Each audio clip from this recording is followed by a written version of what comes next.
revisiting my dreams with the king.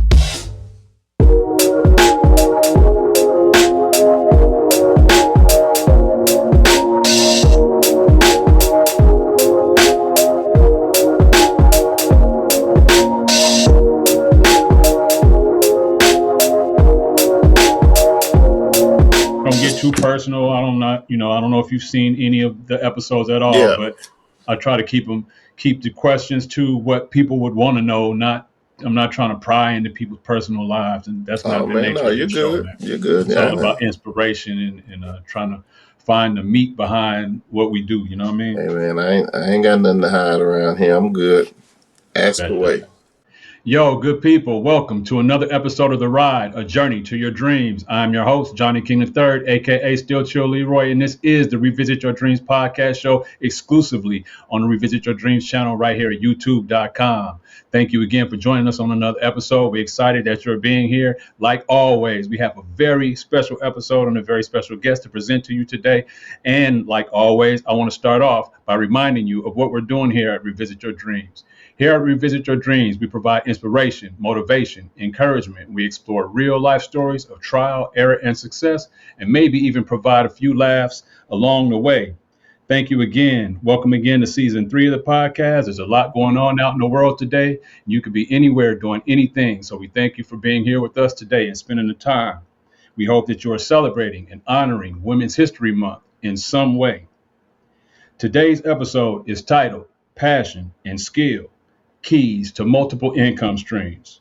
My very special guest today is a savvy and experienced business owner, branding specialist, marketing creative, radio show host, and successful entrepreneur, amongst other talents. He has pumped the Nashville airwaves with the nation's hottest tunes, serving as a primetime radio show host for iHeartMedia's 101.1 The Beat for over 15 years. He is the sole owner and proprietor of Season 1 Media, a Nashville-based marketing, broadcasting, and event production agency that specializes in creating customized radio stations, sponsorship sales, and digital content. He is the former owner and proprietor of the popular downtown nightclub and entertainment venue Jazz and Jokes in Nashville, Tennessee. He is a current and former ownership partner in multiple entertainment, dining, and nightlife venues, including Weekend Urban Hang Suite in Memphis and Nashville, the Urban Supper Club on Belcourt in Nashville, and the once thriving North Nashville cocktail bar, Minerva Avenue. He is the creator and owner of Dope.fm, an independent custom streaming radio service, providing in-house dedicated music curation in the form of personalized radio stations to local businesses. As a proud HBCU graduate of Tennessee State University, he has served multiple years as a chairman of the John A. Merritt Football Classic and multiple Tennessee State University homecoming celebrations. He is a proud member of Kappa Alpha Psi fraternity and an active member of the Nashville Rotary Club. He was born and raised in Memphis, Tennessee, and currently resides in the Nashville area. He is a proud father, husband, and an ambitious entrepreneur and brand developer. If your journey includes the use of all of your God-given gifts, talents, skills, and passions, if you believe in creating multiple income streams with these gifts, then this is an episode you want to stay tuned for.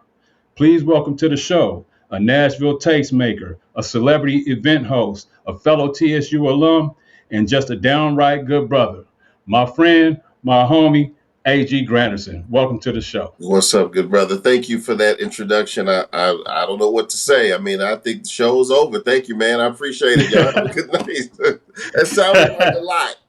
It sounded like a lot, but I'm still working on it, man. Thank you for having me. I appreciate you. Yes, sir, man. I thank you for being here. It was a lot, and it is a lot, and the list could have been much longer. It is a lot. You know, the list could have been a lot longer. I know there was. I was like, man, okay, it's going to be a long introduction, but it's worthy. You're well worth it, man. I appreciate the time. No, thank you. This is going to be fun, you, brother. I like to start off each episode by letting the audience know how I know each guest. Every guest that I've interviewed up until this point is somebody that I personally know, somebody that I've worked with, that I've either went to school with, high school, college. You know, our kids have played sports together. I've coached their kids in some type of capacity. This individual, AG, we both attended Tennessee State University, both proud TSU Tiger alum. Right. My wife knew him before I knew him. Yeah. You know, years a ago. little bit closer ties. Years ago. And then Yeah, she, introduced me to him, and we developed a relationship Yep. around our creative ventures and his Yep. business, Season One Media, and had an opportunity to work with him Yeah. for a little bit and helping him in that venture. And Yeah. that was my recollection. I've learned a lot from this brother. I've been inspired from him by him, so I'm sure you will be. AG, what recollection do you have?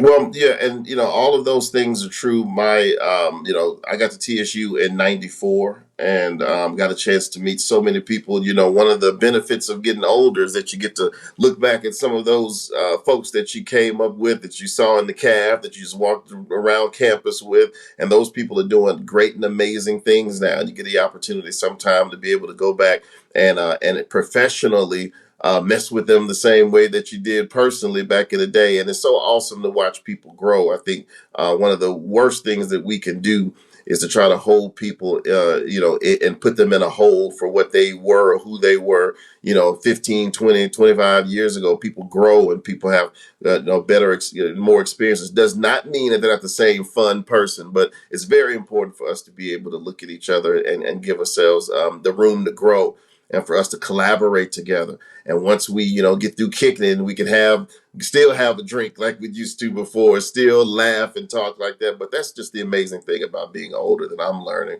is, being able to really, really become in touch and learn more about, even when you don't see them for long periods of time. You see them for homecoming, or you see them during the classic, or you just run into them and y'all catch up and you realize that connection is sort of still there. And you want to know more about the kids and what they're doing and all of that. So it's just been an amazing journey from just, knowing folks casually 20, 25 years ago to now being able to work with you all and being able to say, again, knowing your wife and her sorors and being around during her undergraduate time, my undergraduate time, and then to grow to know that you all were together and it's just been amazing, man. So I'm happy to be a part of your personal and professional journey, and I just thank you for letting me be a part of both.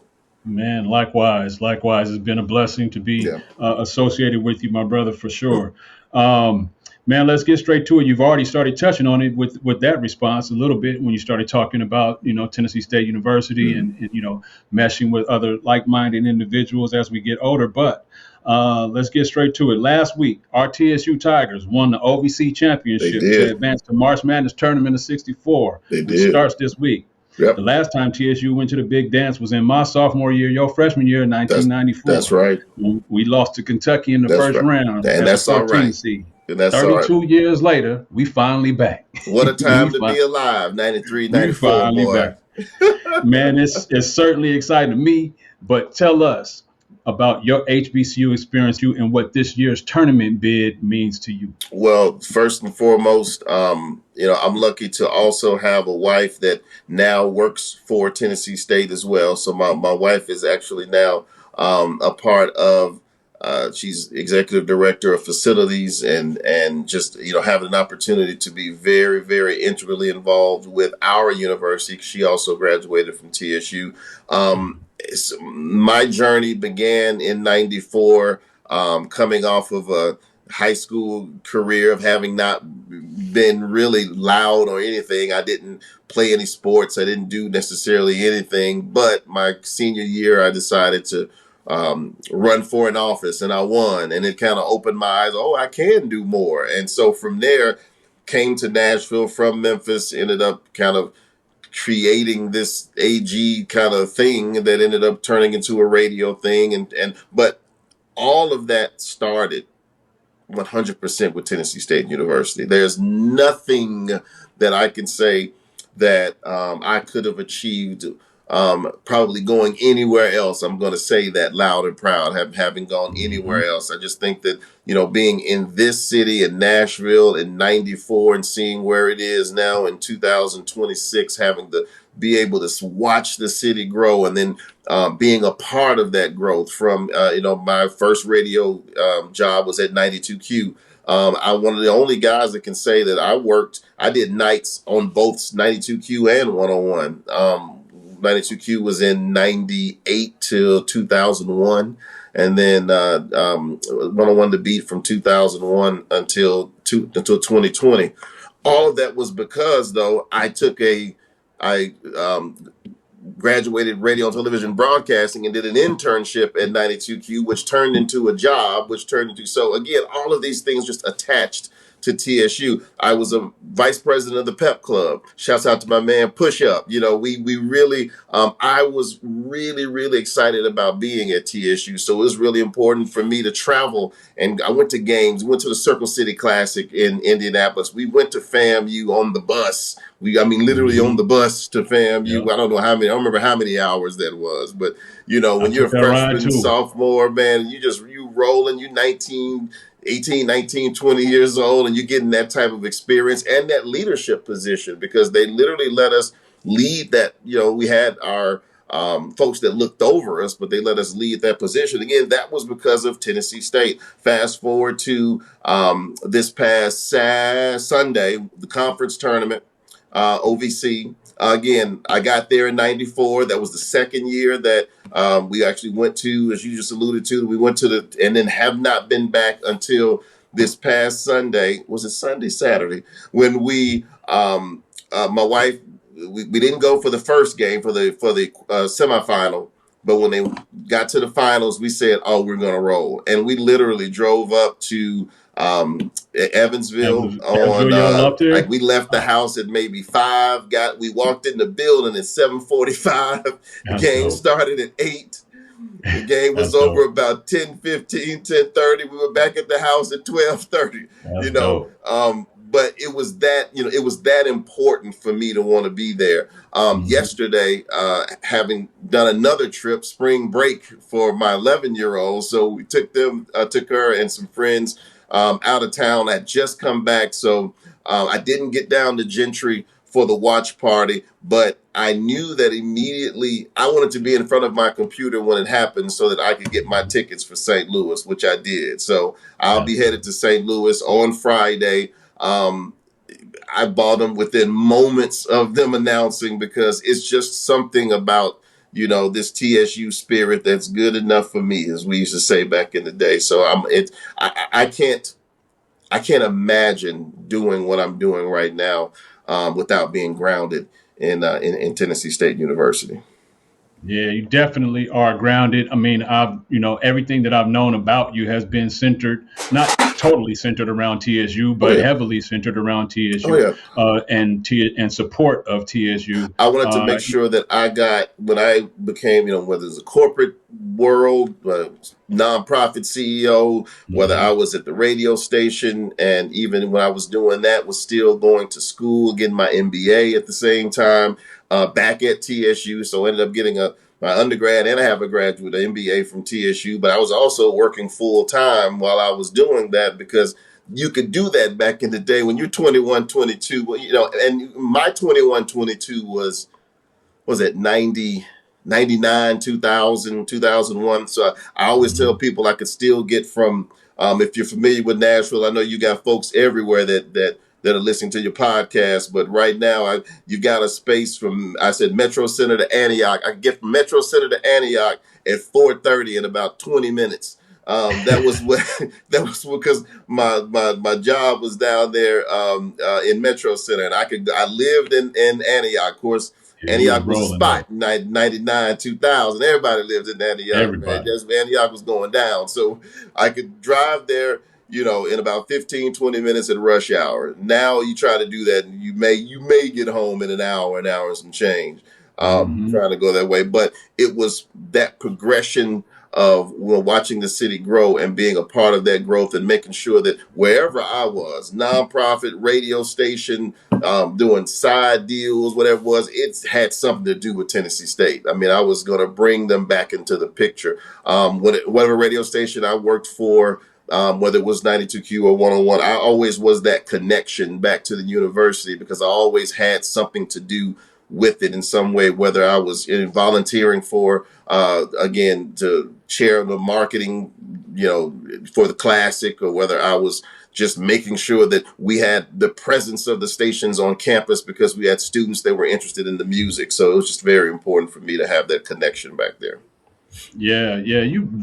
you've always been involved with TSU, and I don't know too many people that know you that don't attach you in some way to being associated with Tennessee State University. So, And it's very, and it didn't start out like I always say, I think that, our experience at TSU and the experience of the people that are there now, the students that are there now, completely different. And I don't say that in jest, because I hate when, you know, older folks, you don't know nothing, you try to down the new. But so I'm not right. saying that it is better or worse. I'm saying it is different.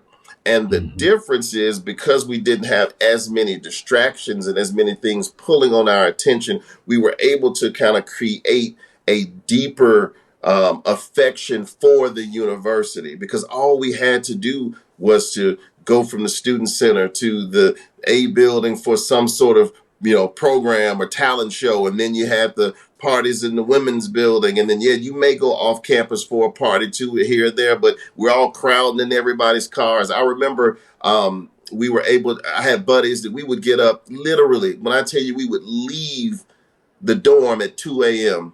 to go play basketball in the pit. Like, literally, Yep. we would play Yep. basketball from 2 a.m. to probably 5 a.m. consistently, because that's all we had to do. There was no phones. There were no, you only had your answering machine to deal with. And so you weren't really concerned about that. And I say all that to say that the level of, the buildings I went in and out of, the amount of time I spent on campus, the people who I met, and the deeper conversations I had with them, because we didn't have anything else pulling at us socially other than flyers that were being slid under our door. And so Hmm. it's just different. I'm not going to say it's better or worse. I'm going to say that it is different. And so when I left, I just had a different view of the university, I think, and it stayed with me. And I'll say especially because I stayed in Nashville too. And I I I still get very defensive for my university. For instance, I was watching the news the other day, and they were doing this was on Saturday, so on the championship game night, and one of the channels were doing a recap of all the teams in Nashville that were, what Vandy was doing and what the Tennessee was doing, and Hmm. what Chattanooga State was. I mean, there's no Chattanooga State, but I'm saying they're talking about all these other teams in high school, and they don't mention that TSU was in the championship game of the OVC, and I got pissed. I was just like, Yeah. man, like, wow. So I still get extremely defensive, and I hope that love never dies, because I'm here for it. I'm here for it. Yeah, but the good thing is that when you're, as you get defensive and get, pissed off about it, you're not just sitting on the sidelines getting pissed off. You actually Mhm. are active in the university. Oh, I'm You're telling active in, somebody. Yeah, trying to yeah, promote. You're actively trying to yeah, change the narrative. You yeah. know what I mean? I love that, man. I love that about you. I love that about TSU. People, the TSU alum, especially, like you said, not to take anything away from Right, any other decade or era of right. TSU, but from the era that we went to, there's a lot of pride there, and a lot of our people that were there when we were there are the administrators on campus right now. That's right. Are part of the party administration. So That's right. that's dope, man. I appreciate your take on that HBCU experience in TSU's tournament bid. This question is similarly related to TSU, though. You've been closely tied to the university in relation to your extensive support of the athletic program in many different ways. One you just mentioned about traveling to the OVC tournament and Yeah, buying tickets right away as soon as they made the announcement to go to St. Louis.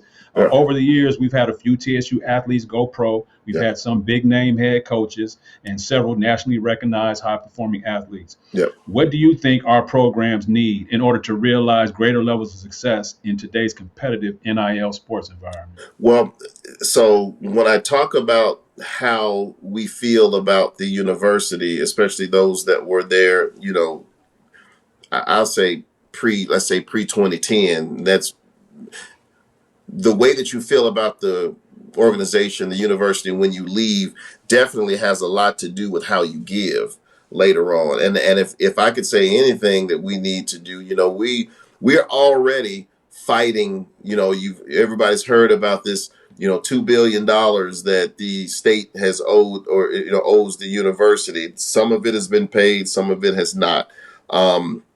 We're fighting for monies that you owe. Like, that is literally like, borrowing money from someone, and then when you come to get your money back, they give you conditions for how they can repay you your money. But it just doesn't make any sense. Saying all that to say, we've been making bricks without straw, for that analogy. We've been making bricks without straw since the university was founded, to a degree, and we always have to do more with less. And unfortunately, I want to say, from an HBCU in general, we really are forced to do more with less. If we had more dollars that could be invested into these programs, as someone that has sold sponsorships for the university, for athletics, it is tough getting people to come out and give you, or write a $200,000 check, a $500,000 check, because there's so many different factors that are involved in that. Everything from the amount of people attending games. I can't bring someone potentially that I'm asking for $250,000 to a football game that has 3,000, 4,000 fans there. And it's not because there's not a love for the university. That's not it. It's just that we've got to collectively decide that we're going to show up and support. A lot of times our support also, too many times, depends on how we feel about an administration, or how we feel about a coaching staff, for instance. We've got to change that focus to how we feel about these student athletes that are on the field, who have nothing to do with all the exterior things that are going on. These young men and women really deserve our very best if we're going to cheer for them and put TSU on our shoulders and put TSU on our hats. We've got to be able to support these young people. And the other thing is, we've got to be able to use our relationships. I feel like we've got, every time that someone hears about, a way to support the organization, whether they support Tennessee State, whether it's athletics, whether it's business school, whether it's engineering, whatever, we've got so many people that are doing so many great things in the business and corporate world. We should be leveraging our relationships. It doesn't mean you have to write a check. Everybody can't write a check, but you may be really cool with the person at your organization, at your company, that can get us in front of the people that can write checks. So to answer your question, it's resources. End of the day, 100%. It is the amount of scholarships that we can provide based on the resources we have. It is the amount of the caliber field that they're practicing on, to make sure that they're not on a field or on a court that they can hurt themselves, making sure that they have the tools necessary to re-energize their bodies after practices and things. I mean, it's the very, very small things that you would automatically assume that a program has, but there's so many needs of all these of our programs, from travel to making sure that, we got to make sure that the band can get around. We've got a fantastic band, but it costs a lot of money to move those many bodies around. And if you want them at the NCAA tournament, you want them at the OVC championship games, we've got to come together as alum, and we've got to band together. And like I said, it may take a GoFundMe or some kind of, where you physically go online and you do something. But I think holistically, it's about, who do I know that can put us in a position to possibly be able to get someone to give us $50,000, $100,000, and then we'll figure out what all that we can do to make sure that you get the value out of it from a company. Make sure, because a lot of companies, they want to have access to the students. They want to be able to come in and talk to them, or have have the ability to have some of those students come and intern and potentially work for them. And all of those things are possible, but none of it is possible if we don't get to talking to one another, and if we don't honestly look at our environment, look at the places that we work, and see if we can bring some people together that can help increase the amount of resources that our student athletes have to get them to the next level. Yeah, absolutely. It's definitely a obvious response, and I don't mean obvious as in, you gave a simple response. It's an obvious response that resources, Yeah. financial resources is necessary in a competitive NIL market. But you brought up is, Oh, and I didn't significantly, even talk about like NIL. I wasn't even getting in the NIL side. This was literally just, but that's a just the whole nother university. I know conversation. Yeah, we we the will question talk was about about it. Yeah, NIL, but I know you really were just talking about what the needs of the university are, the basic needs, the that's right. basic student body That's needs, right. basic administrative That's needs, right. just I the mean, basic meals. upkeep You of the make sure that university. they're eating, that they have the nutrition that they need. Yeah. This is there's so many of the things that you take for granted that a Hmm. basic organization would have. And when you'll see smaller schools like Miami of Ohio. I don't know how many students they have. I'm just saying, throwing something out. Dayton, Hmm. and you're saying, well, they are a small school. Well, yes, but if you look at the facilities that they have, you look at the nutrition schedules that they have, you look at the meal plans that these student athletes are on, there are leaps and bounds from where we see a lot of these organizations, especially HBCU. So the fact that a lot of them are getting into the spaces that they are, like TSU getting into the NCAA tournament, is an amazing opportunity for exposure and an opportunity to potentially get them in front of some folks that can say, you know what, I do want to help that organization go to the next level. I see what they're doing. They're doing it the right way. Let's see what we can do. That's what we need more of. For sure, and it's amazing testament to the work and the effort that the athletic department, the coaches, and Absolutely. these athletes put Absolutely. in to Absolutely. get there, because they're Absolutely. competing against teams across the country that have all the resources that they need. That's right. And then So the scarcity, the next question becomes, and especially that I saw on there was, well, Nolan going to be gone now. We know he's made it yeah. now. How many years he's got? And the reality is, I mean, that is a huge part of it. It's like you pull these people to come, and you hope that they do well, but you understand the price of doing well is them potentially having a short stay. And that's a Yeah. horrible, horrible place to put and to be in for like an HBCU, for a Tennessee State, where we can identify these people that can do very well, but also know that doing very well comes at a cost of them potentially not being there very well. And I mean, we just saw that with Eddie George as well.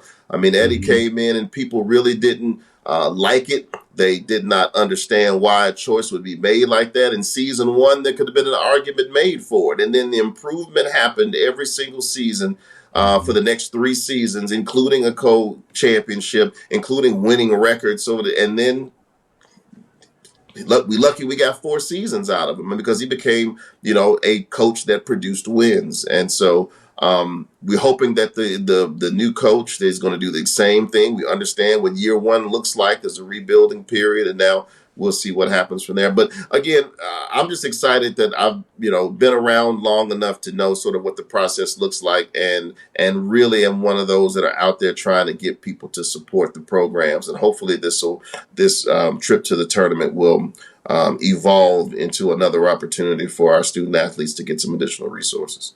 For sure. I agree too. I think the same thing. I hope the same thing. And, if you're watching and you one of us fellow TSU alum, and I'm talking to myself too, we got to open up the pockets at some point and support our university. Well, and I And say I open said, up, I'm open talking to up the myself too. contact list, man. Like that's really the deal. Like open up the contact list. This is not just about how much can you give. It's literally like Right. again, Who do you think know? critically about who you work for and the Hmm. context that you have, and say who. But I will also say, and I do want to be clear about this, that we know now that the administration matters. We know that this rollback on DEI that has happened from the current presidential administration has severely, severely, severely hurt fundraising in these regards with HBCUs and the like, and nonprofits that center around Black people, Black youth. Companies are pulling back the monies that they would spend on programs like this at TSU because they don't want to be seen as supporting what could be considered a DEI, gift. Hmm. And so the best thing that we can do now is try to tell people, as I've said to you when we were on the table, kind of with season one, is that we've got to look at this as you need this audience. You're trying to make money. Let's get away from the fact that this is, you're not giving anything to Black people. You're being put strategically in front of the people that can buy your product. That's the only way we need to look at this at this point. So you're buying advertising from Tennessee State in order to be in front of their audience of people. And we've got to take this whole DEI thing kind of out of the picture as in you're a handout. I'm not asking you for a handout. I'm saying we have a dedicated group of people that will buy your product if you target them, and we can help you target them the best way. So let's make a deal. Let's make something happen. And so we want to continue to encourage alums, supporters, everybody alike. Let's do what we can to make sure these student athletes have the resources they need, because you can see what they do with little. Yeah. Imagine what they could do with equity. Imagine what they could do with more resources. So let's see what we can do to make that happen. And it's not all about writing a check. Absolutely. And if you're watching, this is a platform, so I'm gonna use it. If you're watching and you have those connections and those resources, and you have some deeper pockets, and you have some money, and you've been looking to invest or looking to give and looking to help out in this area, particularly Tennessee State University is all in the news right now in the sports media because of their advancement into the NCAA tournament. Look at them. Watch the game, learn a little bit more about the university. And if you need a way to give, you can reach out to me or you can reach out to him. We're direct connections to give to that university. I mean, it's not about our pockets, it's about these students and the future of the university. Exactly. All right, let's talk some business, okay? Right. One of your most recent business ventures and accomplishments is your partnership with NAMAM, the National Museum of African American Music. For those of you who are watching is not familiar with, it's a museum here in downtown Nashville that explores and celebrates African American music. You created and provided a platform for the museum to curate their very own custom radio station that streams music globally 24 hours a day, 7 days a week. Talk about the impact that this collaboration with NAMAM has had on your business, and how did your experience as a radio personality help you in this venture? Yeah, great question. Yeah, this was definitely a labor of love. So I've had the ability to be around since the National Museum of African American Music was initially thought about. This was many, many years ago. So you're talking about early 2000s when they started meeting sort of around putting an African American museum. It wasn't even a music museum at that time, but an African American museum, national museum in Nashville. And it ended up becoming the National Museum of African American Music. And I was a part of some of the focus groups around what the museum should center around. So this is something that, has been near and dear to my heart for years and years, especially being in the radio business. So fast forward to, it's opened, it's downtown on Broadway, in one of the, busiest intersections in the country, actually. Broadway is that intersection sort of at Broadway. 3 years ago, I pitched to them the idea of doing this custom radio station. Having been a DJ for 20 years plus, obviously I've been a part of programming to some degree. I stayed mostly on the radio announcer side versus on the programming side, but obviously you can't help but learn being around it that long. So I pitched them the notion of having their own radio station with their own drops, their own imaging. So everything about this station sounded like, or everything about the station's sound was specifically designed for NAMAM. And again, it's called NAMAM Radio. And so this was, the beauty about business sometimes, the beauty and the gut-wrenching part about it is just doesn't turn around as quickly as you would want it to. So, after pitching this 3 years ago and going through an administration, and then turning into the second sort of administration, then they finally, found a grant, and I'm so appreciative of Bill and Dexter and the whole crew and Lorenzo and all, the whole crew down at NAMAM, because they saw the vision. They, appreciated it for what it was. Each time, each year they would come back to me and kind of, hey, we still want this now. but they'd ask to help with something else. I would help with something else, just kind of stay around, continuing to support it. Not necessarily getting a check, but just wanting to be able to be involved in the support and to help in any way. And then finally, 3 years later, they said, "Hey, man, we got it. We're ready. Let's do it." And so I was able to literally create a radio station. Again, it's called NAMAM Radio. You can get to it from their website, namam.org. I think it's /NAMAM-radio, but there's a radio button on the navigation, and it's 24/7 radio. You hear everything. So it's based upon the 5 galleries that are within the museum. Those 5 galleries are based on genres of music. So there's blues, gospel, hip hop, R&B, and jazz.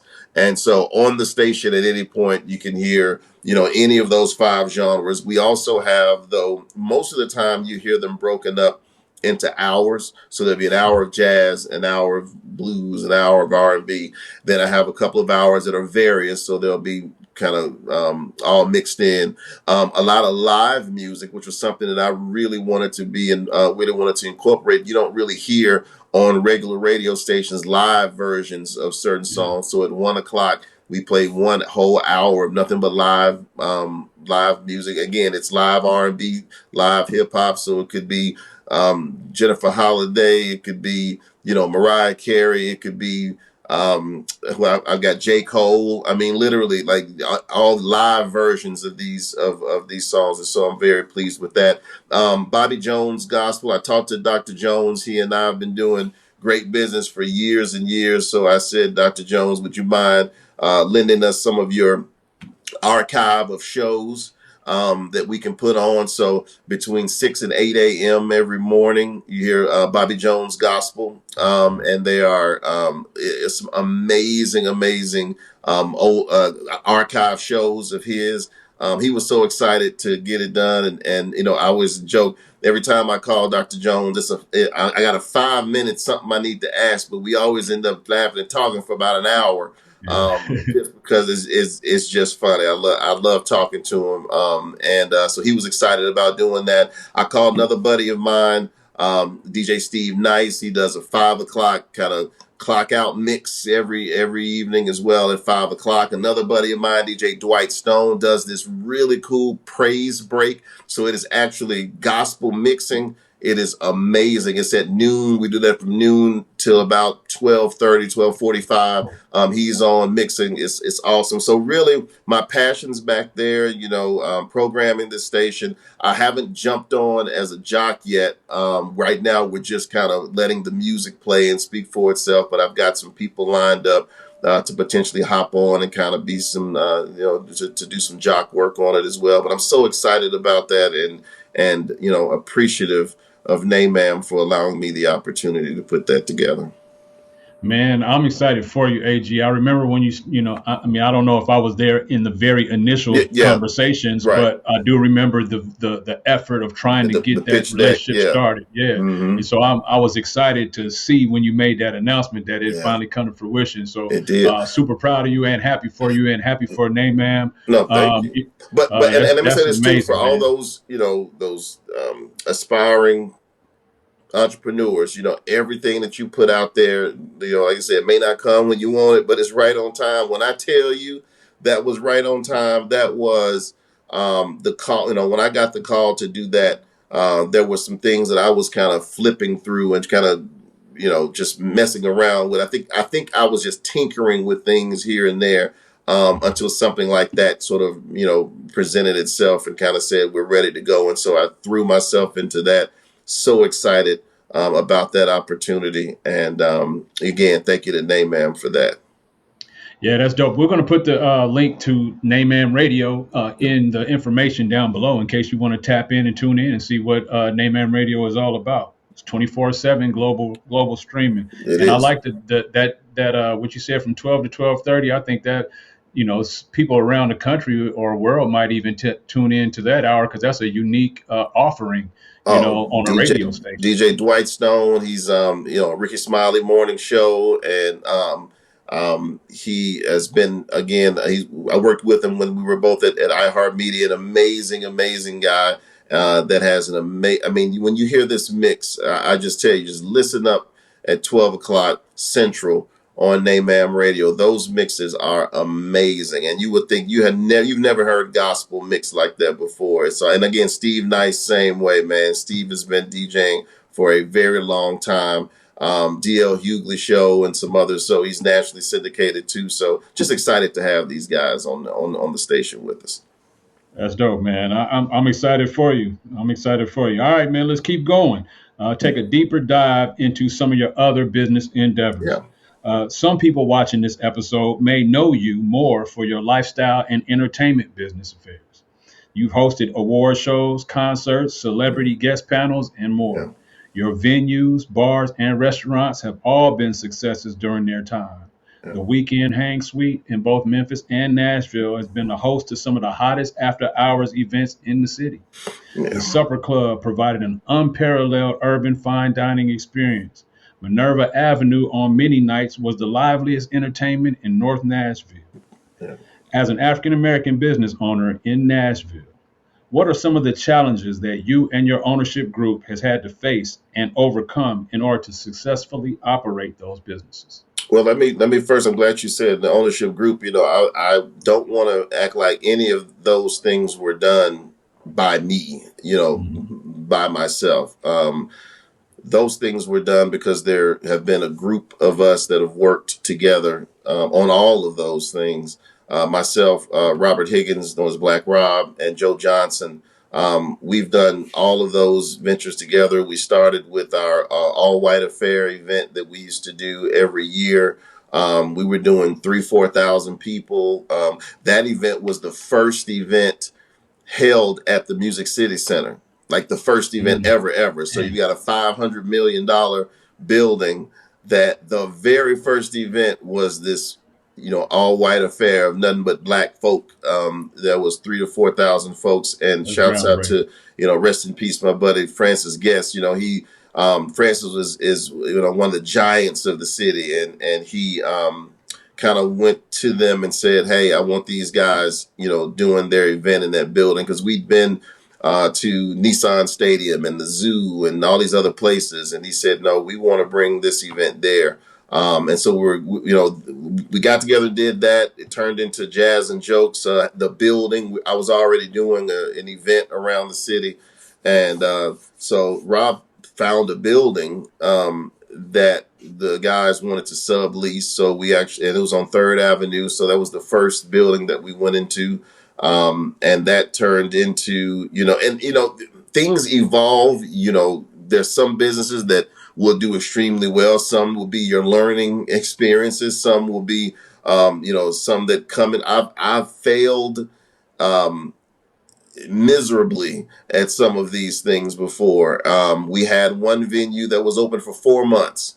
It was called Cranky Chef. It was a restaurant. I think we spent as long renovating the space as it was open, because 4 months into it, we were like, yeah, no, I'm out. Like we had to go and stop it. But a place like Weekend on Church Street in Nashville was open for 10 years. And I promise you, we could have been open for 10 more. I mean, that when we had to close that, was really, really heartbreaking, but we didn't own the building. So the folks that owned the building decided that and if you go down the street where it was now, you see that building no longer exists. It was torn down. And that's what that company that bought that space wanted to do. We have, again, we had Agenda nightclub in the Gulch. That was another example of how we didn't own the building. The business was doing just fine. We didn't own the building. They decided they were ready for us to go. And so they told us to leave even with the lease. We had to fight that. We fought with the Weekend folks for 7 years, with the folks that owned the building. Again, so many lessons in all of these things. Each one of these, even with the losses, I tell people all the time, you learn way more from the losses than you do from the wins. And so of all of the things that have been successful, whether that's been Minerva, whether that's been Weekend, and Memphis has been open almost 8 years now, which is awesome. And it's still kicking. Weekend Nashville was open for 10 years. Agenda was only open 3, but I tell you, I'm so proud of the mark that Agenda left in those 3 years, because there are people that still talk about and ask us about Agenda to this day. I had the lucky opportunity to be to MC or DJ. Really, I did less DJ. I'm the lazy dude. I come in when the microphone is on, so I come up with. I hated to carry those. Back in the day, now you see a DJ come in with the controller joint and their laptop and or a backpack and everything. No, back in the day, you had to have the big heavy Big turntables and the crates, and suitcases. I saw that. I said, no, give me that microphone. That is my job. And I did not, so I didn't DJ. But, from, Malibu to the Mix Factory to, all these places, Chrome, I could just go down the list of all these amazing places. So I not only have the opportunity to sort of build some of those places, I have the opportunity to MC. There were nights when I was on, weeks when I was on 101 that I had about 3 club nights a week that I was doing like remotes from. So Wednesday night, Saturday night, I think Friday and Saturday night or something like that. So I was spending a lot of time there. And so getting to meet a lot of folks and sort of soak up a lot of that energy until it was my time to kind of have an opportunity to do that for myself. So I'm proud of what we've been able to create. It was not me totally, because I was even against some of the movements that we made, and they ended up, not every one of them turned out perfectly well. I won't be, not gonna be asinine and say that. It wasn't that. It was just that I think we all have, the beauty of us was that we're kind of all sort of, the 3 of us have been different.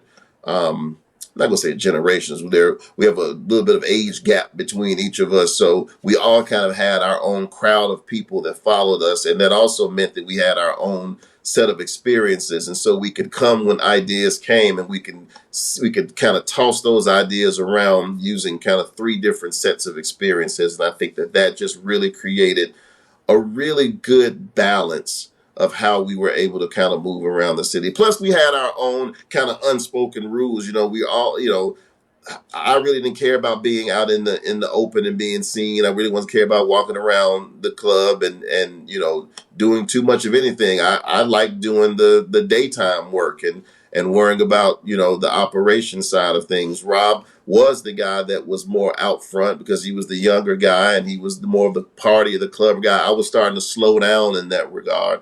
Joe definitely was one of those TSU grads, been around Nashville for a while, been a national recording artist and all that. So he's got his audience of people that were slightly older than mine. Mine was slightly older than Rob's. And so it really made for a really good mix. And we were able to build some things that have been really, really great together. And adding in some people, because we've also partnered with, like my man T Banks on Agenda, with Devin Steele out of Memphis on Weekend and Supper Club down in Memphis as well. So we've also partnered with other folks, but it's always been the 3 of us, and I've been just really glad that we were able to kind of make our mark. Right now, as I turn 50 at the end of this month, I'm reflecting on legacy, and that's really, really, really, this year has really been heavy on my mind.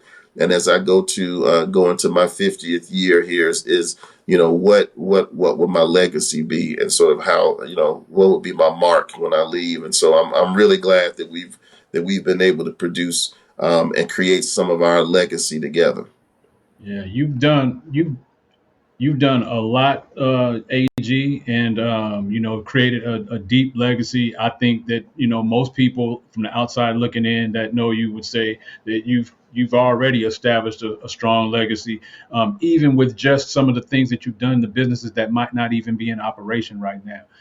When you mention Agenda, now I didn't mention Agenda in the opening and introduction, and quite frankly, I forgot about Agenda till you said it, and I'm like, man, how I forget about Agenda? Yeah, Man, I've been to the Agenda many times. Yeah. It Yeah, seemed like it was there way longer than it was. That was the crazy part, is that I think it had created, man, we had some of the biggest stars, especially even at that time. Even some of them, they don't necessarily resonate as much now. But I mean, we from 50 Cent to man, Amber Rose when she was at her height, but then we also did Johnny Gill and we did Kim, and we had real concerts in there, and we had comedy shows in there, and we had again celebrities, all in there all the time. And I think those 3 years we just packed so much into it. But again, there was four of us partnering on that, and it showed because everybody was bringing their expertise and bringing their Rolodexes in there to try to make it work, and it was just it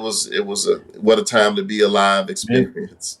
I love that, man, because it shows the power of collaboration. No doubt. And across collaboration, across different age brackets. We're all brothers, but all different age brackets with different backgrounds and experiences, but Yeah. wanting to come together with a vision to say we all want to be successful. We want something to be successful. We all have a vision for this sort of thing. Let's put our ideas and thoughts and experiences together, and let's make a pact to come together and work toward this goal. And then that led from one business to another business to another business, and it keeps going. So man, that's very powerful, very that's how it's inspiring, happened. man. Yeah.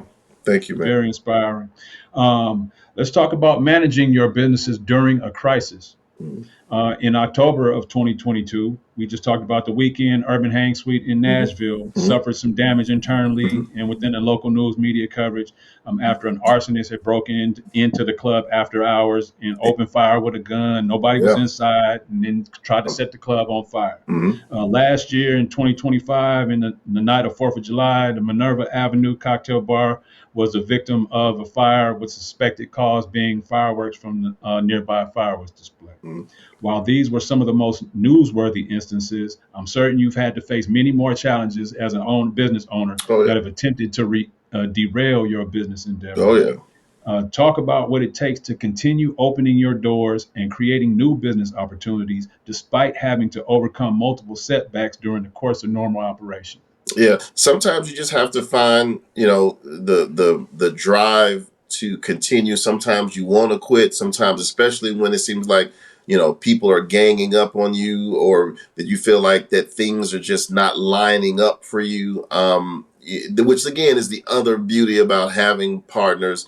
You create this marriage because that's what it is. I mean, when you have business partners, especially when y'all are equal partners and everyone has, a vision. And even though you may all agree on a particular vision, there's always different roadmaps to get there. Everybody necessarily know that you have to or want to travel the same roads to get there. And so with that said, we're able to, if I'm feeling down or really discouraged about something that happened, I may be able to have that conversation with them, and somebody else just say, yeah, man, but we got to keep going. We got to keep going. We've got to pull it. I know, but I'm just sick of it. I hear you, but we're not about to, whatever that motivation you need, we're not about to let them win. We're not about to be looking crazy ourselves. We're not about to, we're not going to throw in the towel. But then sometimes, as I said, with Cranky Chef, we all kind of together said, oh yeah, this is done. And it didn't take long for us to realize that was, but we also didn't sulk in it, which was the beauty of it. I think you learn, as I said, from those mistakes. You learn way more from the mistakes than you do from the wins. And so the beauty of doing that, I had one guy tell me, years and years ago, that it was giving me the analogy of plates. When you see those people putting plates in, no, I'm sorry, what plates?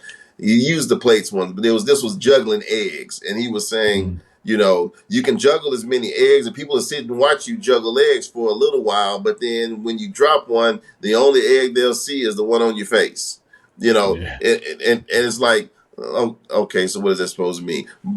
Well, in actuality, sometimes you can be juggling all of these things and you can think that you're doing such an amazing job. You do get egg on your face from time to time. And I'm telling you, like, it is something that you think everybody's looking at. And a lot of times they're not paying any attention, but you are so consumed with that egg being on your face and running down, and you're forgetting about all these other things that you are juggling. I will say this too, that one of the biggest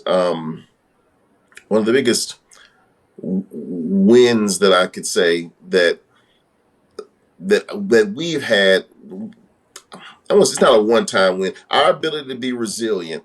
I heard Joe Budden on the broadcast. He was on one of his podcasts not that long ago. Was reading something about a musical executive that was talking about the biggest reason why some artists don't succeed is because they can't deal because of the way they deal with rejection.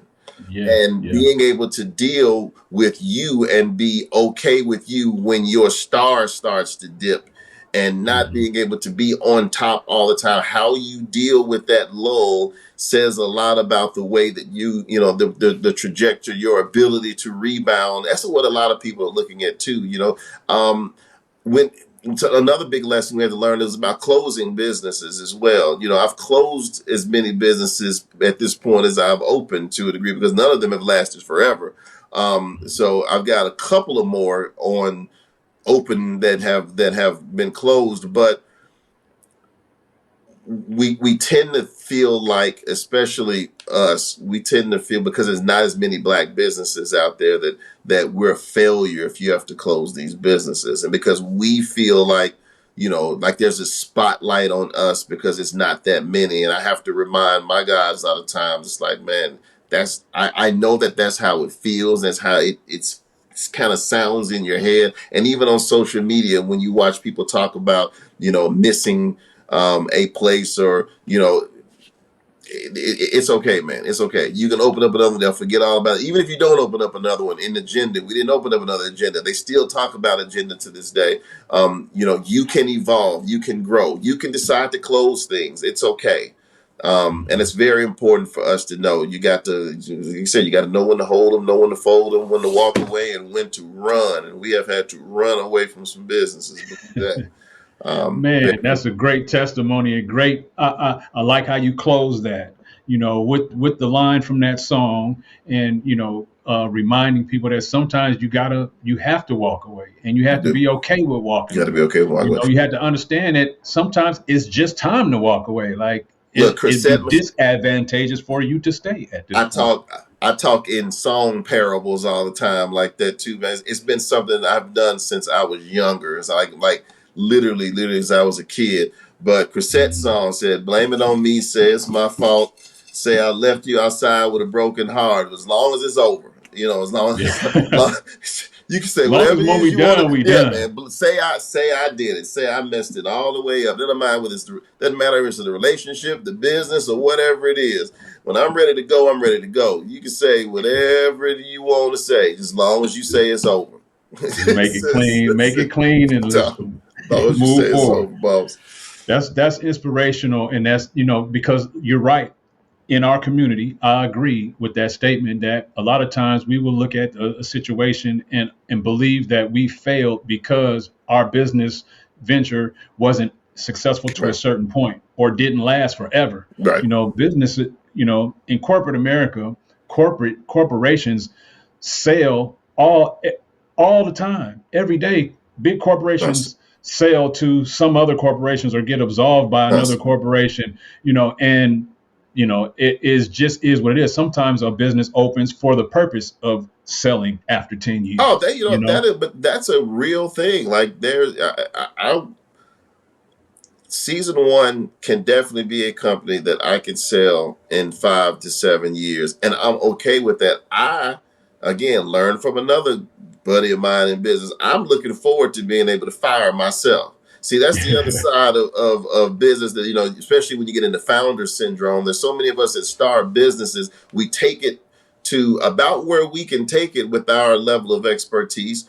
And instead of putting it in the hands of someone else, whether you sell it or whether you just fire yourself and make someone else the CEO, it's time for you to be able to evolve the business. And that doesn't mean all the time the person who found it is the person that can take it to the next level. The other thing that we've got to stop doing, especially as African Americans, is that we tend to take the percentage of ownership to heart to the degree that we want to maintain the highest level of ownership in a business to the detriment of the bottom line of the business. We would rather have 100% of $15 than 15% of $100,000. Like we literally look that we really look at that the wrong way. And as long as you've got your paperwork together, as long as you know who the leadership are, you can still make way more money with less percentage, less equity in the business. And we've got to learn that, because again, a lot of us are running our businesses into the ground, trying to remain with this founder syndrome, trying to remain the CEO because you like the title, and you're killing your business because you've taken it as far as you can go. You don't have any more marketing ideas. You don't have any more strategies on how to cut back and save money. You're just literally floating out there while your business could be doing better. And so that's another big key to it that I would pass along, man. Is just be willing to understand when it's time for you as a founder, even as an owner, to go. Yeah. Yeah. And sometimes you might own it and you're the manager, you're the owner and the manager, Hmm. you're operating the whole business. Sometimes you might want to keep owning it. You might just need to step away and turn the management reins over to somebody else, so you can True. separate and be not so attached to it. And maybe that'll keep it prospering. But like you said, you got to know when it's time to roll and not when it's time to, move on and try something different. I appreciate that perspective.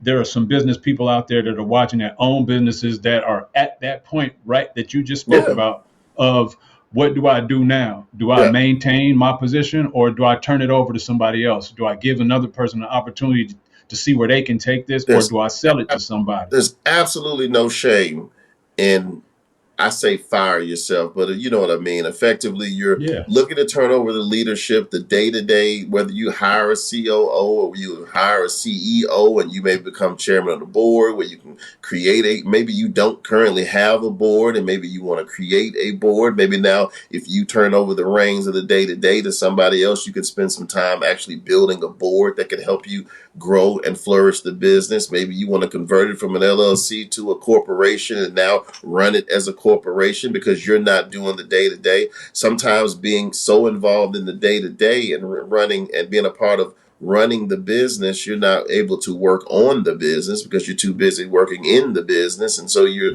just running this rat race. And so you've got to be able to start looking at, okay, am I the guy that needs to be sitting in the seat that I'm sitting in? You could be the founder and CFO. You got to be the founder and CEO. I mean, CEO. You don't have to be the founder and COO. You don't have to be the founder and managing partner. You don't have to be anything. This is your business. You can literally make it whatever you want it to be.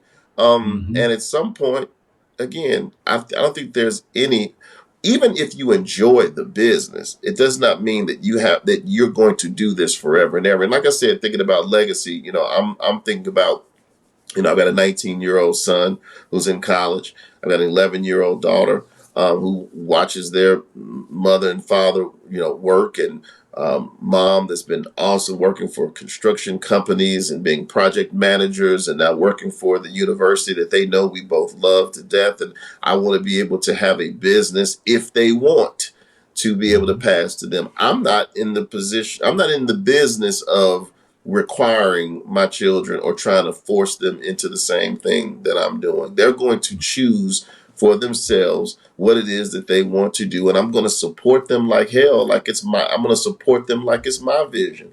But if they want to do what I do for a living, I want to have something tangible to be able to give them, something to pass to them, for them to be able to thrive and potentially hold on to. So those are some of the things that I think about and again, like, why do I do so many of those things? Well, it's for that reason. If I've got a bar club, well, I'm a partner in that. There's more than one involved. We go back to our operating agreement and we look at how we get out, or how we pass our equity on, or how that, what that process looks like.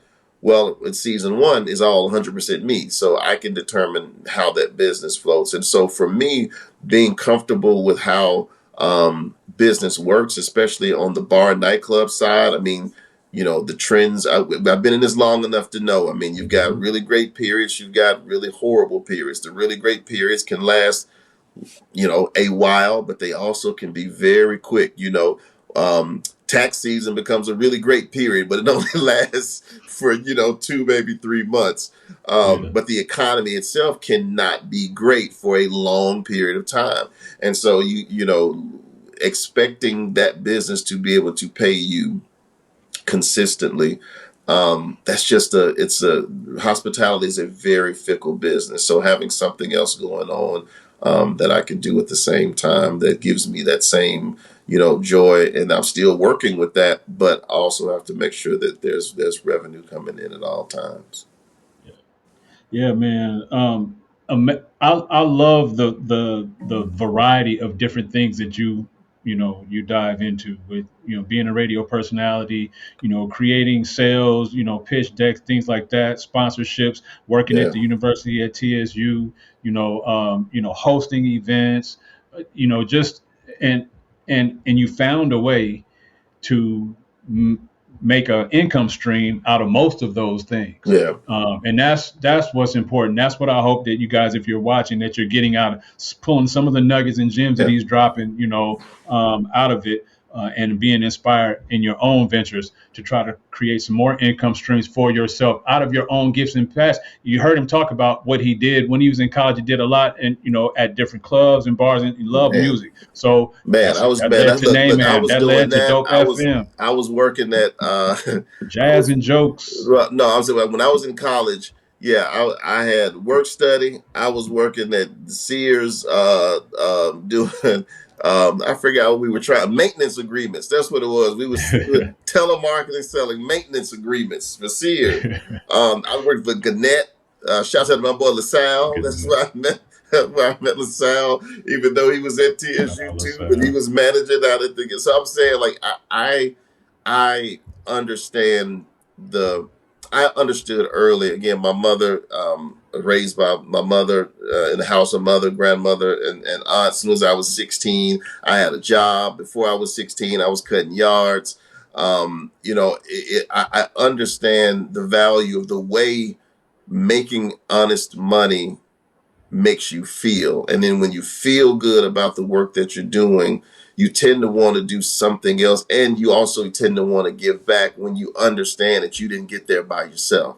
And True. so it's very important. I didn't even mention, I was the CEO of 100 Black Men of Middle Tennessee for, Sorry, I didn't mention 6 that either. yeah. Let's So, do that. seeing, mentoring young Black males for years and years, and, still being in contact with some of those that I mentored when I was, 22, 23, 24. Those guys are like 40 now. I'm about to turn 50, and I'm still in Impact. contact with them, like, to this day. So it's an amazing feeling that when you get up and you earn the money and you get up and you create a life for yourself, especially a life that you want to maintain, you'll do whatever is necessary to maintain that. And I'll just say, guys, the most important thing that I can tell you right now, technology is changing so much. There's so many things that are out there, between AI and, honestly, kind of, what we're doing now. I'm not going to say we're not on the tail end of podcasting, but I sure wish I had gotten into it a long time ago. I was done with 101 in January of 2020. It'd have been awesome if I had turned around and started a podcast, but I didn't, and it's okay. I'm not, sulking about it, but I'm saying if I could just recommend things to you listeners, to the folks that are out there, like, just continue to, be up on what's new, what's going on out there. Understand that there are a lot of different things, the ways that people are making money right now, whether you're an influencer, you're selling stuff online, whether you're doing a podcast. AI is presenting a whole lot of additional opportunities for folks to, so you don't have to be pigeonholed into doing one thing, but also make sure that whatever you're doing, even if it is your 100% business that you're putting all your focus in, the biggest thing that I would tell you is that know your limit, and do not, I repeat, do not um, put your household in jeopardy over one dream. Mm. The dream that you have and the thing that you're working on right now is not going to be the only idea you're ever going to have. It's Mhm. the first idea you ever going to have. And I would say, if you're going to put a benchmark to it, you're going to put a label to it, don't make it the only idea you're going to have. Make it the first idea that you had, because there are going to be so many others. And so if you think that this is the goose that laid the golden egg, and you're willing to torpedo your household, and you're willing to put, your savings. I'm not saying don't put some savings in it, but have a floor that you're willing to hit, where you say there's nothing about this business that's more important than that's going to be more important than making sure my house is straight, making sure I can pay these bills, and this car doesn't get repossessed, this house doesn't get. There's no business that's worth that, and I don't want anyone to try to. And this is which bothers me about listening to some people, because when you listen to a lot of folks out there, they tell you to hustle and I can sleep when I'm dead. This is horrible advice. Go to sleep. Like, get you some rest. Hustle till I die. And when if you're not willing to put everything you got into it, yes, I'm willing to work very hard, but I'm not willing to put and sacrifice my family for one dream, because I'm telling you, that one dream is going to turn into two, is going to turn into three. And then when you look back and realize you have no more resources to be able to do anything else because you put it all in the very first idea that you had, you are going to feel like crap. Do not have a floor. Put some money in the side that lets you know, hey, I'm not ever touching this. I'm not ever going to be at zero. I'm going to push this idea and this dream. And hey, even if I've got to stop it, come back to it later, that's fine. There's no shame in that. Nobody's going to be, you down the road making millions and millions of dollars, and somebody said, oh, but you stopped it and then you started it again. Nobody cares about that. Like, we're so involved in ourselves that we really think people are staring at us and what we're doing 24/7. Nobody cares about what you're doing, bro. I mean, not in a bad way, but I'm saying literally, you're taking it too far. Everybody got their own stuff to be worried about. We think that they're all eyes are on us because of the way the internet is set up and social media is set up. But in actuality, this is about you, your family, your livelihood, and the way that you treat yourself when you fail. Yeah. That's what there's another thing about. Just the way you talk to yourself and treat yourself when you fail is going to be a direct reflection of how well you can bounce back and what that next vision is going to do for you, because you're going to have another one. You probably have one right now while you're in the middle of this one, and you're trying to think about whether you should switch gears, whether you should add this widget, or whether you should add this service or whatever. You got to figure out, hey, is this a new business, completely different business, or is this the business that I should be in right now? Should I stop this business and start doing that exclusively? All of those things come into play. But at the end of the day, take care of your home, take care of your own, and understand it's not the only idea you're ever going to have. Man, if I would have heard that many, many years ago, I'd probably be a little bit further along than I am now. But I agree with you 100%. One thing builds off of another one. It is. That's all. It's just dovetail. It's just, you're going to be in the middle of one idea, and you're going to figure out how to expound on that idea, and you're going to do that, how that idea gets better. And next thing you know, you're going to be at a completely different. It has nothing to do with the initial thing, but you got to it because these thoughts that you had about the initial thing, this idea kind of generation, it just kind of continues to happen. And that's what happens to creative people. And we tend to get very, very, again, discouraged when one thing doesn't work. But please don't look at it that way. Close that business if you need to close that business. Do not put all can't be lost over a particular business. I love that, AG. I love that. I hope you're inspired. I hope you like what he had to say, and I hope it moves you and impacts you to make some positive action in your business. Take some positive action towards your business. All right, let's talk about your hometown of Memphis. Yeah. I asked the same question to my last guest, but I want to hear your take. Since you have a business stake in the city of Memphis. Where's the camera? My Peabody Memphis cup right here. Yeah, represent. All right. Recent NBA analysts have discussed the city of Memphis in relation to the Grizzlies and describing the lack of infrastructure around the stadium to support its growth, thus acting as a reflection of the stagnation of the city. Tell us about what growing up there was like for you and what your personal desires for the future of your hometown are. Man, our weekend downtown is in downtown Memphis. If you're standing at FedEx Forum, you can see weekend. It's really across the parking lot, kind of about a 6 or 7 minute walk. On the other side of the street, I've got 3 condos that I'm building with a buddy of mine that foundation should be up now, going now. And so hopefully those will be done by, Q4 of this year. I want to be a part of the change that I'm asking or that I'm hoping that Memphis has. Now, with that said, there are a lot of things that are contributing to, Memphis being in the position that it's in. Some things that have been external, some things that have been internal, things that it has done to itself. Leadership problems, just the way people think, a lot of times there. But at the end of the day, there's nothing like Memphis. There's no place. When I go home, I still feel the same, comforting blanket sort of over me. My mom is still there. My family is still there. So I go back enough to be still very involved. When I get up in the morning, I'm looking at the Daily Memphian, I look at the Memphis Business Journal, I look at the Nashville Business Journal, I look at the Tennessean, and I'm looking at all four of those electronically, and so I can tell you almost as much about what's going on in Memphis without living there, obviously, that I could read, and then going back and forth in there about every other month or so for several days. And at the end of the day, what I do know is, yes, there's some things about Memphis that needs to change, but there's things about a lot of cities. There's some stuff about Nashville that needs to change. It's just that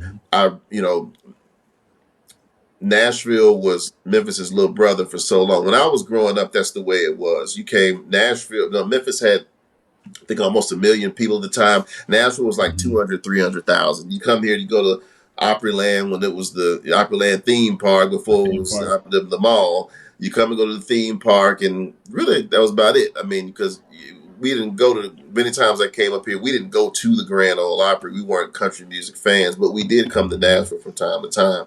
And I'm saying that to say that Memphis started kind of getting left behind at some point, and there were some things that happened from a government perspective that happened around that, leadership perspective that happened around it, some horrible people that were in some positions that really drained the city of some resources and things. But at the end of the day, I think that there are people there that continue to want to see Memphis win, and it can win. I'm glad that my frat brother is the mayor down there, Paul Young. He's an amazing guy, and I'm always pulling for him. And when I call him and just hey man, just keep your head up. You're doing a great job. Like, you just want to continue to push people forward and give them the I'm gonna say the stamp, but you want to encourage folks to continue to do what you can for a city like that, especially one that does have economic issues in some areas. You still got areas of Memphis that you can still buy a house for $30,000-$40,000 in Memphis right now, like seriously. But you also understand that Memphis is a huge footprint. It is, I mean, from a square mile perspective, it's not dense at all. There are people spread out in so many different areas, and so there are a lot of people to sort of try to. There's a lot of people in a lot of places with different interests. The South Memphis is a different interest than the people in Carterville, than the people in Bartlett, than the people downtown even. And so I've seen a lot of changes just in the couple of years I've had businesses down there. There's been so much that's happened, man.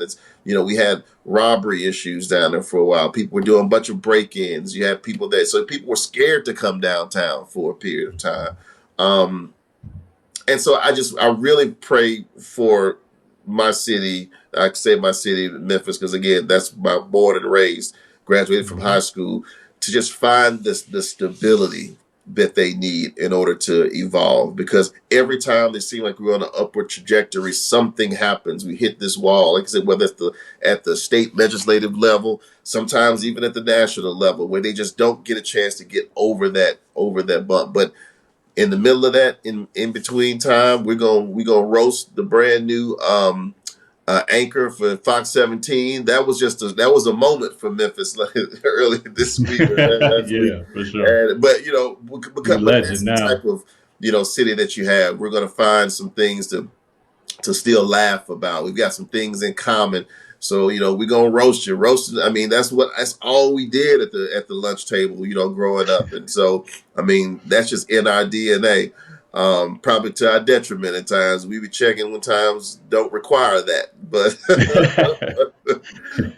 just, the Grizzlies, the up and down that they're seeing, getting them to invest more in the city. I think there's some things coming up with the FedEx Forum, and I think they just extended their lease with the Forum, which is going to be good. I think there's some renovations that are about to happen to that as well. So as those things continue to happen, I think we'll see we'll see sort of some changes happening. But in the meantime, like I said, I'm gonna do what I can. We'll keep Memphis, weekend Memphis going. We'll, continue to have jobs and provide jobs for folks there.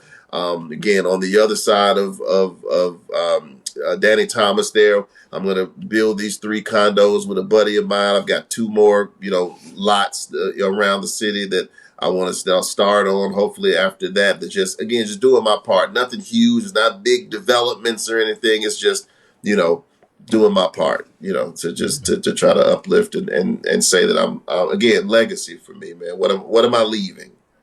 Yeah. What are you leaving? And everywhere you go, it sounds like, your mission is not just to go there and leave with a bag or leave with Oh, no. the outcome, the end result. It's always to dive a little bit deeper and to leave a mark. Yeah. Everywhere you go, it sounds like that's what you're doing. You want to leave TSU in a better place. You want to leave, NAMAM in a better place. You want to leave, the city of Nashville, the city of Memphis, like very involved. And I like that. I like that. I appreciate that And I'll about say that hope for the all of city of. those things too, they come from people have to know, especially there'll be a few things that that you'll become a part of, that you'll get the opportunity to become a part of in your life.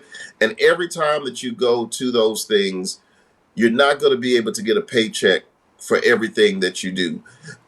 That is not to say, because I'm very big, and I've told folks this before. I can't volunteer for your for-profit business. So when people come to me and ask me for advice, and they want to meet, I have no problem with doing that. But when I feel like then I'm starting to work for your for-profit business, I can't do that. I can't do that at all. However, when you talk about the museum, when you talk about TSU, like those are 2 really big passions of mine. Those are organizations. Those are nonprofits. Those are things that I can spend and put my time and energy in, knowing that I'm making a difference, and it's not going into somebody's pocket. It's because I want to see this museum grow. I want to see the Tennessee State become the vibrant, university that it was when I was there, and it's on its way back.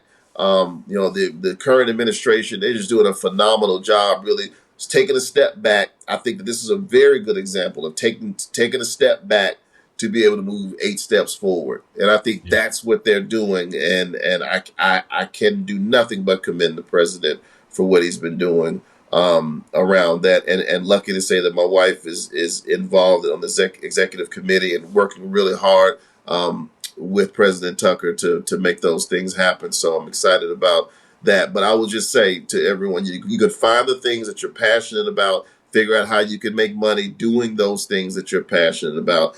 Make sure that you understand that everything that you're going to do is not going to be something you're going to get a check for or a big check for. But make sure that if it's not, make sure you're planting a seed, or make sure you are doing it because you know what the end result is going to be. Begin with the end in mind. Also figure out an exit plan. I'm not saying that you're going to. I can't volunteer for TSU, year over year like it's a full-time job. There's some things that I may need to get paid for that I can, if I can show, what I'm doing is bringing some additional revenue in, then yes, I'll have a problem doing that. We've used our venues. We've let the university use our venues countless times without, charging them a rental or anything like that. Like those are the types of things that we can do as a community to help, bolster these things. But up until then, just know you're going to have to do some things from time to time that are not going to put money in your pocket right now, but they are an investment in your future. But that does not mean you let anybody take advantage of you. And I say again, I'm not telling you to go volunteer for somebody else's for-profit business. That's not what I'm saying. But find you something that you can get involved in and that you can feel really good about kind of what you do. For sure. Good word. Good word. Here goes a sidebar question. We're both proud members of our Greek letter organizations. You're a proud member of Kappa Alpha Psi fraternity. I'm a proud member of Alpha Phi Alpha fraternity. What is your take on the recent rise in Black Greeks denouncing their fraternities and sororities in such a public, and some would say blasphemous way? Well, I have a buddy of mine who used to be a comedian that I had to tell him he was very funny, but he would always also try to downplay people's religion, like Christianity. It was just Because it got to be too much. And I would just say to him, man, you're going to overshadow your comedy by trying to get people to convert. You are not about to convert anybody from being a Christian to an atheist because you poke holes in Christianity. Those folks are not about to change really. I wouldn't say any, but they're not going to change the majority of folks' minds about denouncing because they get on and they tell them their story. I tell people all the time, like business, yes, there's a lot of business principles that are across the board, but it's still at the same time, everyone has their own business journey. You can tell someone basic business principles, but how you made it is unique to you because there's going to be some things that just didn't happen to everybody else. So everybody's experience, I know I've been around, well, I guess I've not been around guys that I have crossed and helped cross that I never saw again. Like they knew right after they crossed, they wanted nothing else to do with the organization. That's fine. I don't know that they changed anybody else's mind, but that's fine. I don't necessarily love the public fashion that it has to happen in, but at the same time, I don't. I'm not knocking anybody for the way that they feel, the convictions that they have. You're not about to. I'm not saying you're not about to convince me. I'm gonna listen to what you have to say, but I can respectfully disagree with that, or just say, "Hey, I hear what you're saying, but if that's the deep, like, I think their arguments are for folks that take the organization to be Bible, like you take the Bible to be Bible. And yes, if you want to take everything in the organization to be absolutely literal to that degree, and you want to center yourself, your being around the organization instead of having the organization kind of, then yeah, you might be converted by what these people have to say. I am a member of Kappa Alpha Psi. I'm not Kappa and then Adrian second. I'm Adrian and Kappa second. So my experience is probably different from yours. I'm not saying you, Johnny. I'm saying that my experience as a Kappa is different. This Kappa's experience may be different. Even my line brothers or whatever. The way you feel and the way that you were raised may be completely different. And it may instill in you a set of, a different way to look at it.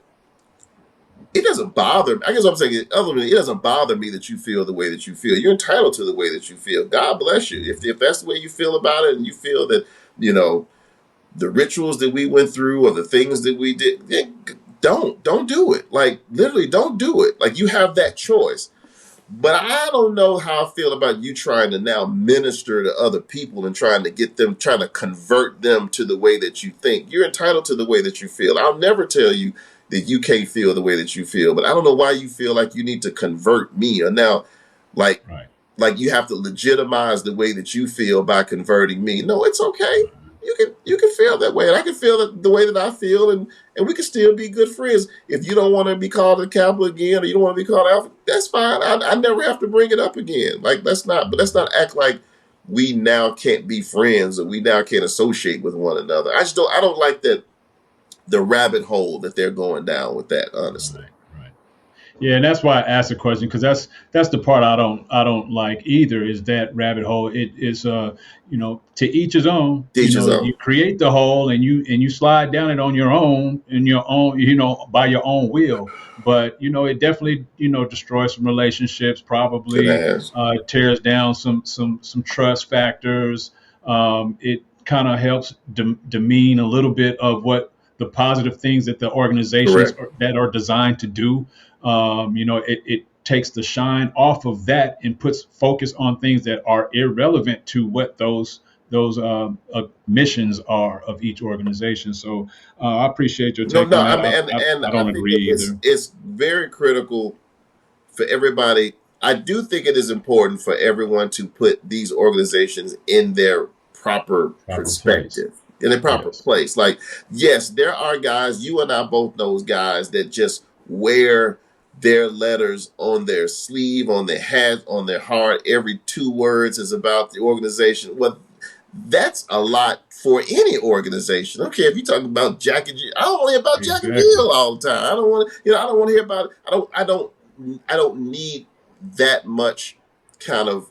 And so I think that what they're doing is coming at it sort of from that perspective, because those of us that really have it in its proper place and really understand what it's for and what it's about, and so the camaraderie that it creates, and then know how to leave it alone, and not necessarily alone, but it's just in its proper category in our lives. I think we can look at stuff like that and say, hey, that's cool for you. I'm cool with where I am with the organization. No, I love my letters. I'm gonna hold on to mine. You can do whatever you want to do with yours, or maybe you can look at maybe taking a step back or something. Maybe you don't have to do this. Maybe just take a little step back, bro. Like, I don't know.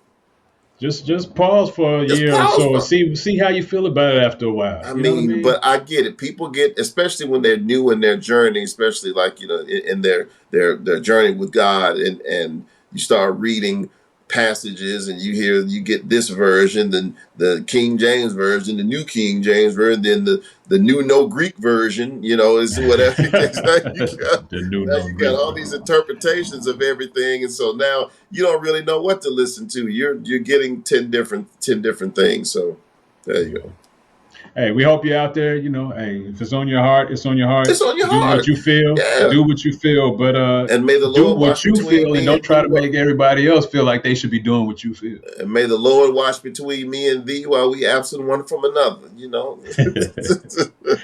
All right, so we almost to the end, but I like to have a little fun with my guests before we end it, man. So let's have a little fun and tap a little deeper into your thoughts a little bit. I got a Mm-hmm. new segment that I've played a few times with previous guests, Mm-hmm. but I've done like 30 episodes at this point. It's only like the second or third time that I've played this. So it's time for you to pull out your freestyle skills and your trivia skills. I don't mean freestyle rapping. I ain't gonna have Okay. you I'm about to spit no say, bars over you don't want me doing that. You me. don't want me doing that. All right, but it's time to buckle up for another round of off top. Okay. All right. In honor of our university's advancement to the big dance, I'm calling this the TSU Tourney edition of Okay. off top. Okay. All right. So here's how this goes. I mention the name of a person, place, or thing, and you tell us in 30 seconds or less the first thing that comes to mind off Okay. top. Mm-hmm. All right. Ready? All right. All right. This is the TSU Tourney edition of off top. Okay. Off top, current TSU president Dwayne Tucker. An amazing guy. I like the way that he is, leading by example, that he's kind of slowing things down to get, as I said, I think he's the perfect man for the job to take us. I'm not going to say a step back.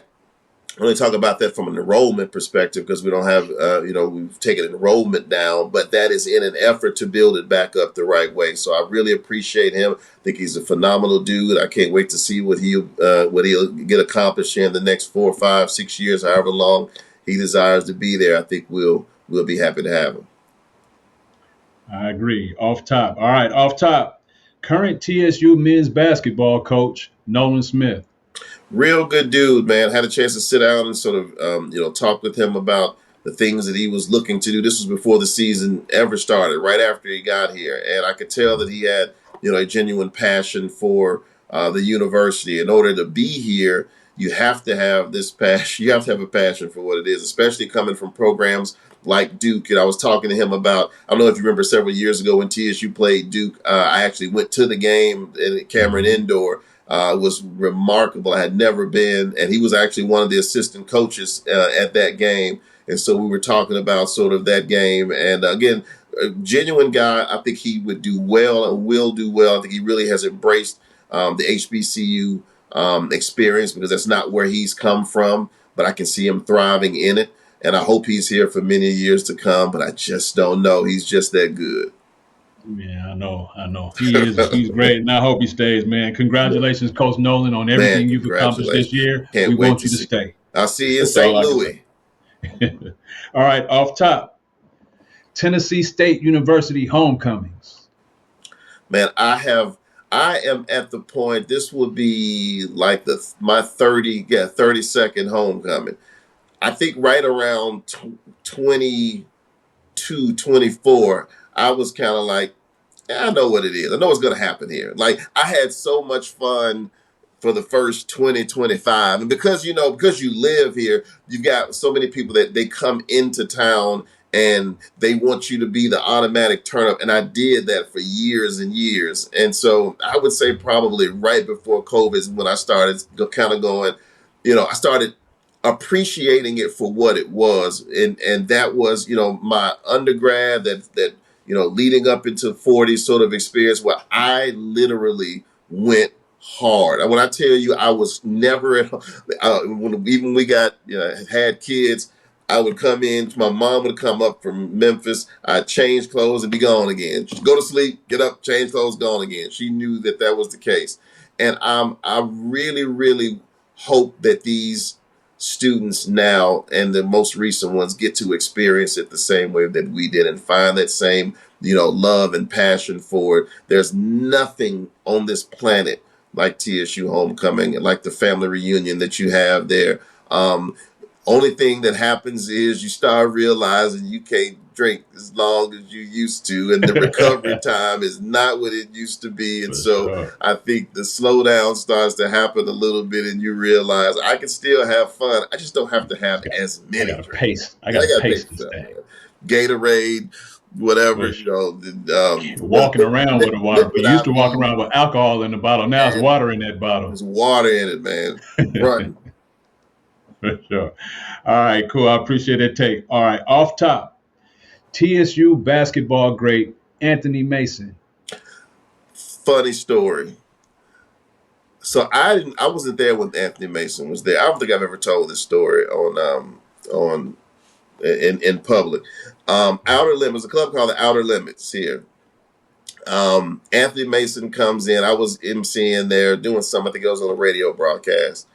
This was 2002. Anthony Mason comes in. I knew who he was, but I didn't really say anything. We just walked to the bar together. Literally, he was at the bar. I walked up to the bar. I looked over him. I said, "What's up?" Literally, didn't say anything. I just did the head nod. He gave me the head nod. I was like, and I could see he was still looking at me. I was like, "What's up?" He was like, "What's up? What? Oh, you want a drink? Okay, let me get a drink." So at the time, I was drinking these, what they call a Washington apple. There was Crown and apple pucker and cranberry juice. Mm-hmm. Mind you, we hadn't said a word to each other. I was like, give him. All right, we got it. So he picked up, we both throw it back. Mm-hmm. I was, he want another one. So we had to throw up. Now, mind you, I was every bit of, let's say, 165 pounds. So with Anthony Mason, got to be 330, maybe. I don't know, three. Big boy. Next thing you know, probably 5 shots in. We got a little crowd around us now at this point, and literally we are throwing. I'm talking about yam. And so probably by number 6, I think I threw mine back and slammed the thing on the table, and he did the same thing, and both of us just walked in 2 separate directions. Mind you, didn't say anything to each other the whole time. Never said anything to each other. Just what's up and on for a challenge. And went to drinking. Now, that's crazy. Fast forward to about 20 minutes later, I walked outside, tripped over a thing, and fell face forward into the concrete. So, needless to say, Anthony Mason won. Oh, he won. Rest in peace, brother. That is my look. Neither one of us walked straight. That night. Oh, but man, that's a funny story. I appreciate it. I saw him one other time after that. We laughed about it. Again, I had never met him before that. He remembered that night. We laughed a lot about it. He was a cool dude, man. It was cool dude. Like that was my Anthony Mason story. And I hated when I heard that he passed, man. But that was my funny Anthony Mason story. I never told it in public before. That's a great story. I appreciate having the exclusive on Revisit Your Dreams podcast, season 3. I appreciate that. All right. Off top, former TSU head coach, Eddie George. And I've known Eddie for a long time, being around 92Q and then 101, just being here when the Titans, 99, 1 yard 9, that whole team, being around just being around those guys when it was that heyday period. And then, as his career finished up, we did some other things. He DJ'd at some events that I had. He's been a part of at Weekend, and we've kind of thrown some things. His wife Taj, I've known her forever and ever. And so getting the call from athletic director Dr. Allen when I was on vacation, when let's go back. We didn't talk about the sports network. So when starting to build the TSU Sports Network, when this was like 2021, maybe 2020 when he got hired. I was out with my wife for her birthday. We went to Jamaica, even though we couldn't do anything, masks on. And he called me while I was down there, and he was like, "Hey, dog, I need you." I was like, what's going on? He's like, "Man, we're about to make this change, and I need you to come back and get this film when he gets off the plane." "Who are you talking about?" "Man, you got Eddie George, man." I was like, "What?"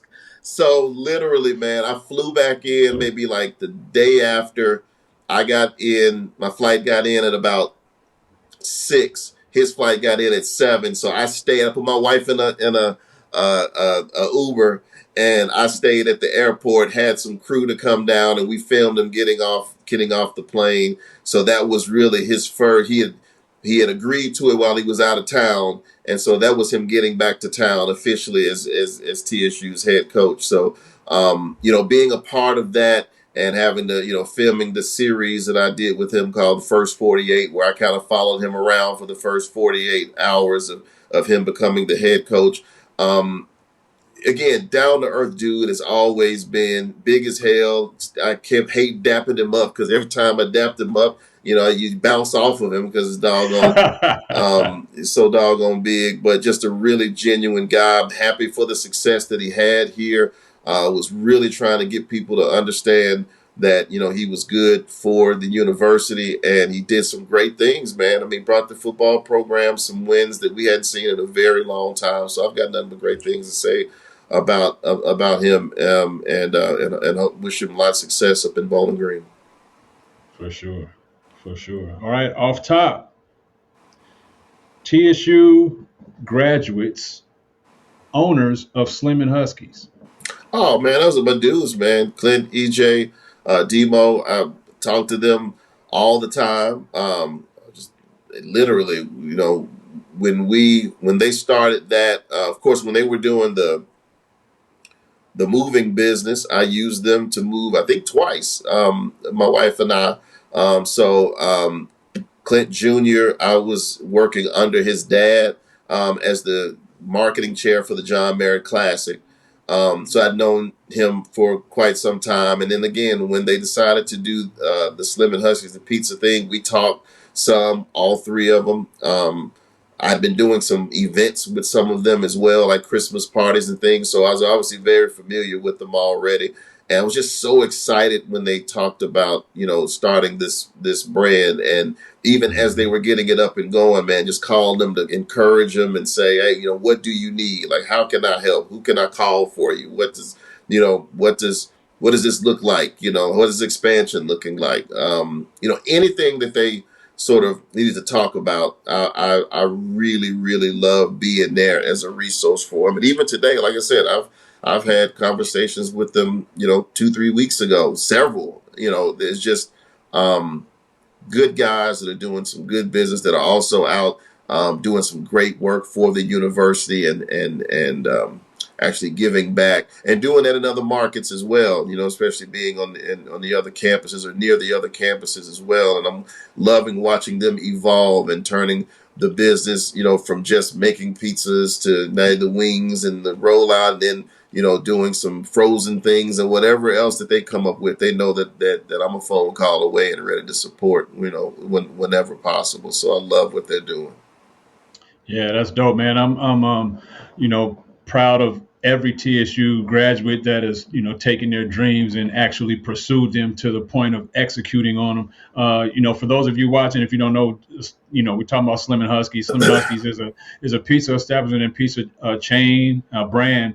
It started here in Nashville. The owners went to Tennessee State University. For those of my people on the West Coast, out in the Bay Area, there is one in Sacramento, California. There's a Slim and Husky. So if you've ever been there, that's what we're talking about. The owners of that establishment were TSU fellow alum, as we are, and that's who he's talking about. All right, last one off top. Legendary football coach John A. Merritt. Man, so this year was about, I don't know what number it was, maybe 30th. Because it started in 99. So what's this would make the 25th or something, John Merritt. So I started as the marketing chair in 2008. And so from 2008, well, I was a student. Well, I just gotten out. I was in grad school, I guess, when the first one happened in 99. So, and I did not know him. Obviously, he passed in 81, I do believe it was. So it wasn't like I, knew him personally. But I have done so much work, from building the website for the Classic to doing, countless presentations where I had to, get pictures. I've actually gone into the library to find things and find videos. So, there's a lot of, reverence for him, especially for the those that were around when he was a coach, and just the phenomenal things that he was able to do, and the number of winning seasons, and the number of black football championships, and the number of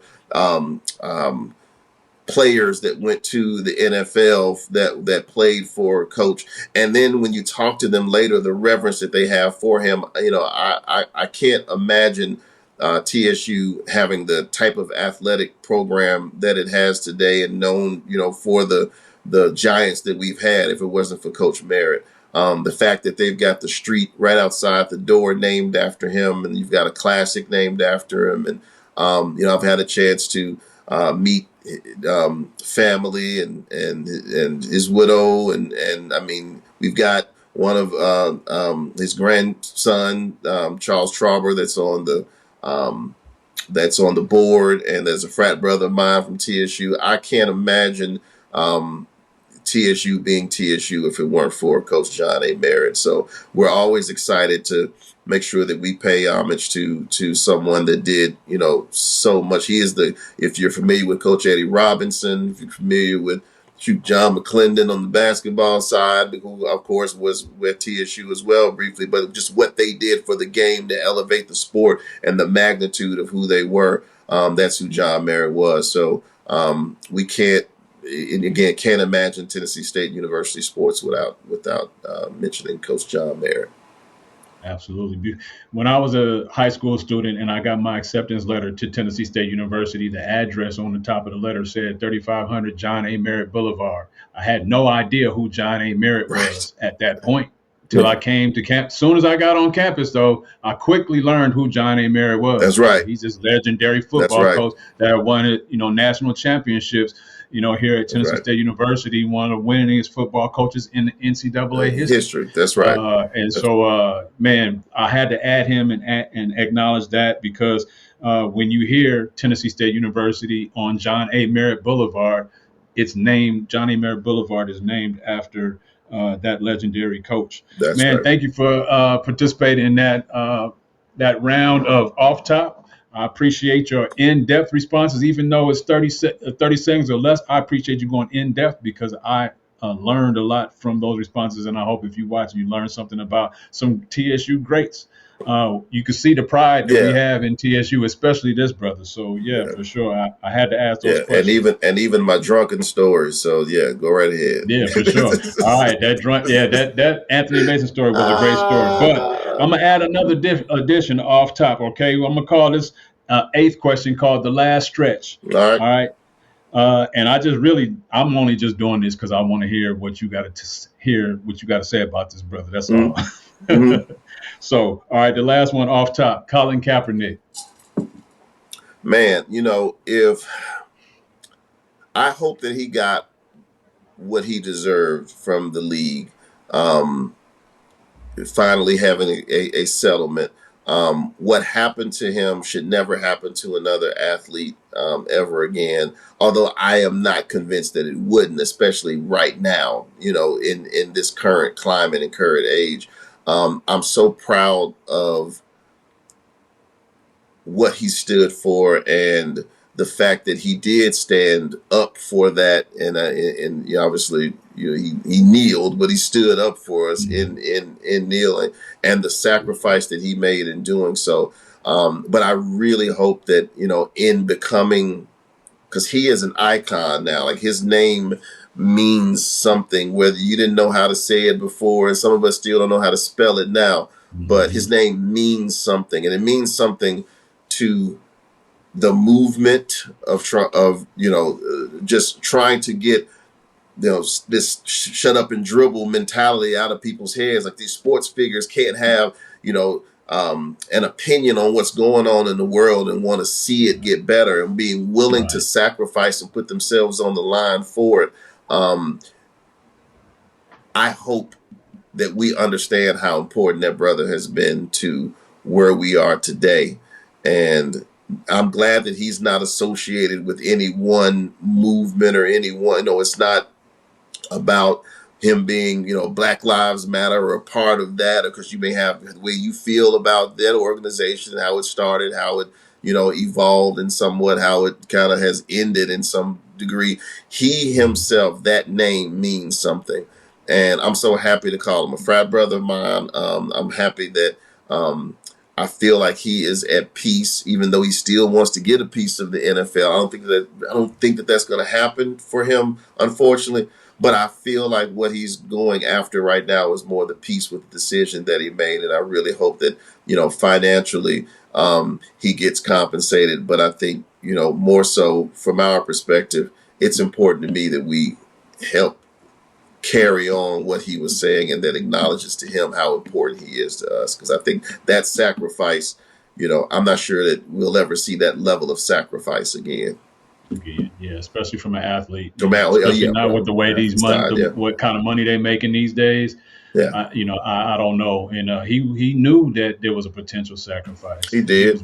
He was willing to still, almost like you said, not stand but kneel in standing for that cause, man. I appreciated that. Colin Kaepernick is known in some ways now beyond football, where there's some people that don't even know him as a football player anymore. Right. Because of how in-depth his activism is and how long he's been out of the league. That's right. So, man, I wish the best for Colin Kaepernick, man. Of course, he's a quarterback of my team, 49ers, so I'm always cheering for Colin Kaepernick. Yeah. All right, that was fun. We're almost done, but I got one last question for you. If you were to give a motivational talk to a room of individuals who are aspiring to find a way to turn their God-given gifts and passions into an income stream, what real life story from your experience would you share with them in hopes of educating them and shedding some light on their possibilities? Oh man, I feel like I've given them about 5 in there. So, like I don't know that I have any you don't have to go too deep. Additional stories, other than to say, start out early, stabilize yourself first. Like, it's not important that you start out with some idea as the first thing you do after school. No, make sure you're straight. Like, make sure you get your house in order, make sure you get your apartment squared away, whatever. I know even to some degree, some of our parents are okay with, and I had friends that moved back home for a couple of years just to stabilize themselves while they work a little while. We say we're going to stack cheese, but now Uber Eats, I don't know how much these kids stacking cheese no more. They buying food. These mine, food coming to the door too much. For real. But I think it's important for you to know that you can chase all your dreams at any time, but you also have to be able to take care of yourself. You also have to understand that no one else owes you to take care of you after you get through school. And again, a few years after school, I'll even give you that. But you should not be 27, 28, 31, 32, still relying on someone else to bail you out. I think the biggest, I'm going to say this wasn't a flex, but I had even if I thought my mom, which she would give me anything that I wanted, she didn't, but she couldn't give me anything that I wanted. I know she would if she could, but I had to make sure that I knew day one, minute one, it was on me. So if I went out there and got an apartment, I can't call home for $500 because I can't make the rent. No, I had to sell records. Yeah. I had a record collection. And when I got short on my car note and short on the rent, I was over at Photolux trying to sell my records. I was at the pawn shop pawning stuff. It just is what it is. Um, I have seen the repo truck, before. I ain't had it. Mhm. Didn't take it, but I knew it was there. And so I'm saying it to say, make sure that you're doing the things you need to do to take care of yourself. There's no better feeling that you're going to have. You'll feel a lot better struggling, but making it yourself than having someone hand it to you and feel like, and not having that feeling of accomplishment. So make sure that you have that as you're turning whatever your passion is into your purpose, and your purpose into some paper, hopefully. Um, be honest with yourself about the things along the way that motivate you, the things that are driving you. It's so, people say that money is the root of all evil. I get it. But if you need to put a goal, a dollar amount goal on something in order to make that sort of the thing that you're driving, there's nothing wrong with that. Just don't worship it and make it the only thing that's important, because then you'll miss the real lessons that you need to have, and the things that, that you're going to learn along the way. And like I said, your first idea is not going to be your only idea. It's not the best idea you're going to have. That first idea is not even, that's the thing, the first idea is not even the best idea you're going to ever have. It's not. Like, especially if you're starting to think that way at a young age. It'd be one thing, you get to be maybe my age and have your first, idea after a bunch of experiences that you've had in your life, that in your mind, you may trick yourself into thinking, this is my last chance. It's still not your last chance, because again, as you're doing this, you're going to come up with more things. So, other thing, try stuff, go places while you're not married, while you don't have kids. There was a lot of time that I had 22, 23, full-time job, working at the radio station, doing part-time stuff here and there, even, working on my MBA sort of along the same time as well. There was times when I was making really good money, but I had no time to do anything. I didn't go anywhere. I didn't take my first flight beyond like the West Coast to almost 40 before I went, to, now mind you, I was doing the islands, but I wasn't going to Spain. I wasn't going to Greece. I didn't do that stuff until I got to, my late 30s, early 40s. I really wish I'd have started doing that way earlier. And right now you've got so many, you can go to Australia for $400, $500 now. You may have to take 7 layovers, but you can get there, and you got the time to do it. Do it. Do it while you can. Do it while you're not tied down. Have those experiences, and you're going to bring those experiences back, and you're going to have more ideas. And it's going to be, it's going to give you the ability to start thinking about, new things, even while you're working on the current one. So, I love to say stay focused, which the focus on your current business is 100% what you have to do, but also recognize it's not going to be the only idea you're going to ever have. Work hard at it. Put in the time it takes. Rest when you need to rest. Build when you need to build. Save when you need to save. Be smart about it. Man, great word. Great word. I hope you were inspired. I hope you learned something. I hope that you had a pen and paper and had some takeaways, or your phone out, some notes. And if not, you can always rewind it, watch it all over again. It's all good. But AG, man, I thank you for doing this. I thank you for, inspiring us with those words. With, you've done so much in your business. If you guys haven't learned yet, in watching this, there are so many things. There's probably 3 or 4 things that I didn't mention in the introduction that he said, "Oh, we forgot to talk about this. We forgot to talk about this." Yeah. And so you're getting advice from someone who is experienced, who is skilled, who has.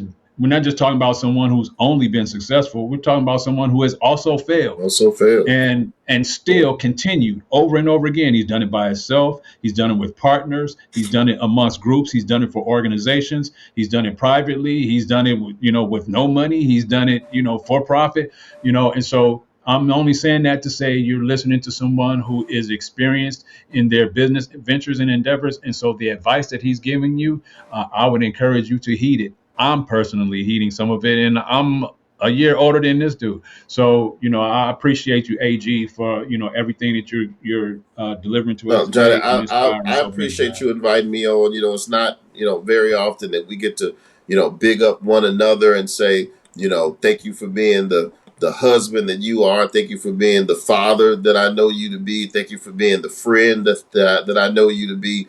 Thank you for being always willing to listen and to call with an encouraging word, to bounce ideas off of. Even when I say, hey, I got this thing, can you help me walk through it? Can you think through it with me, man? It's not very many people that'll ride with you like that, and I appreciate that about you, and I appreciate this um, forum that you're giving for people to be able to come on and talk about their road, and I won't even call it a road to success. Their road to whatever, to business, to in life. Everybody's is different, and like I said, I wouldn't give one person, you know, your road is not going to look like mine. We've got some things that are going to be similar, but your road is going to be your own. You're going to have some detours and decisions you're going to have to make that are not going to look like mine. You can't necessarily look at what I've done and say, what would he do? No, it's not really about that. This is your journey.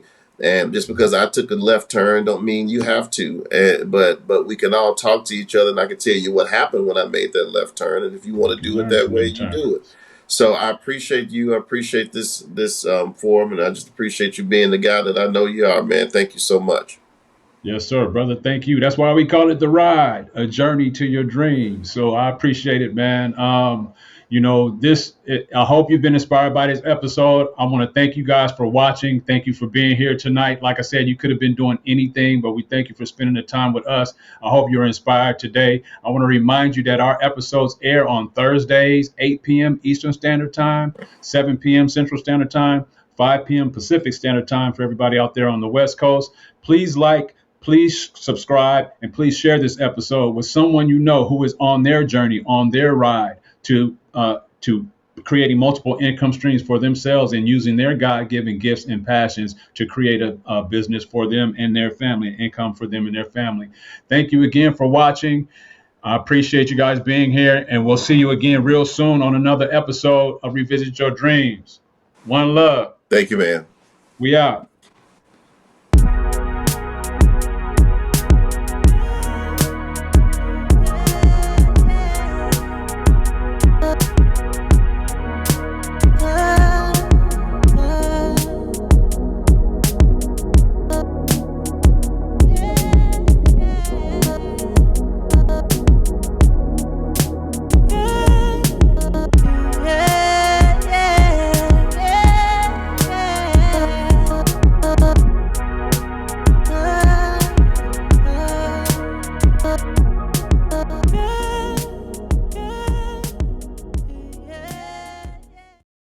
And whenever you want to pause, this is your show. You just yell cut or say cut or whatever. Mm-hmm. We'll stop for a minute. Whatever you need to do. Bet that. Appreciate it.